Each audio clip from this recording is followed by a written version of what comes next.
السلام علیکم۔ میں امید کرتا ہوں آپ سب لوگ خیریت ہوں گے۔ دیکھیں، ایک بات بار بار کہی جاتی ہے، سوچی سمجھی جاتی ہے کہ ہم کون سا ایسا کام کریں جس کا ہمیں فائدہ ہوگا اور پیسے زیادہ کمائے جائیں گے، سیکھنے کا موقع زیادہ ملے گا۔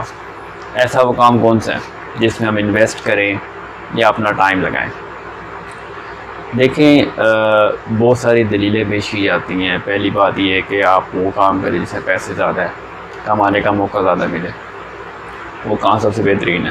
کوئی کہتا ہے کہ آپ وہ کام کریں جو ماڈرن ٹرینڈ سے ان لائن ہو، کیونکہ جس کی مارکیٹ میں ڈیمانڈ ہے یا دنیا میں جس کو سراہا جاتا ہے، ضرورت ہے، وہ کام کیا جائے، اس میں زیادہ فائدہ ہے۔ کوئی کہتا ہے کہ نہ پیسہ ضروری ہے، نہ ماڈرن ٹرینڈ والا کا شوق ضروری ہے، آپ شوق کے تحت کریں، جو شوق سے کریں گے اس میں کامیاب ہو جائیں گے۔ لیکن اس کا ایک اور زاویہ ہے جو میرے خیال میں ان سب پر حاوی ہے، اور وہ یہ جو مجھے ایک دانا شخص نے سکھایا یا سوچنے سمجھنے کی صلاحیت دی اس حوالے سے۔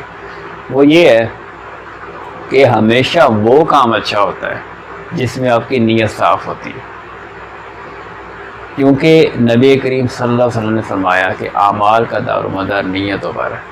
جب ہماری نیت صاف ہوتی ہے اور ہم اچھی سوچ کے تحت کسی کام کو شروع کرتے ہیں جس میں ہمیں اپنا فائدہ نظر آ رہا ہوتا ہے، اپنی آنے والی نسلوں کا فائدہ نظر آ رہا ہوتا ہے، اور ہماری اس حوالے سے جو بھی سوچ ہے، رائے ہے، وہ بہت مثبت ہوتی ہے، تو پوری کائنات کوشاں ہوتی ہے ہمارے ساتھ ہمیں اس مقصد میں کامیاب کروانے میں۔ تو ہمیں ہمیشہ یہ سوچنا چاہیے کہ میں جو کام بھی کر رہا ہوں اس میں میری نیت صاف ہے یا نہیں۔ اگر نیت صاف ہے تو اس سے زبردست اور کوئی کام نہیں ہے، لیکن اگر نیت صاف نہیں ہے تو کچھ بھی کر لیں کامیابی نہیں ملتی۔ اور دوسری بات یہ کہ اگر شوق اور نیت اور پیسہ جب یہ تینوں ایک ہی فیلڈ سے الائن ہوں تب تو یہ ممکن ہی نہیں ہے کہ ہم ناکام ہوں۔ اس لیے اللہ کا شکر ادا کریں اور اس سے رہنمائی مانگیں کہ ہمیں درست سمت پر چلائیں اور اس کام میں ہمارا دل لگائیں یا اس کام میں ہمیں اس طرف موڑ دیں جو ہمیں لانگ ٹرم بینیفٹ دیں۔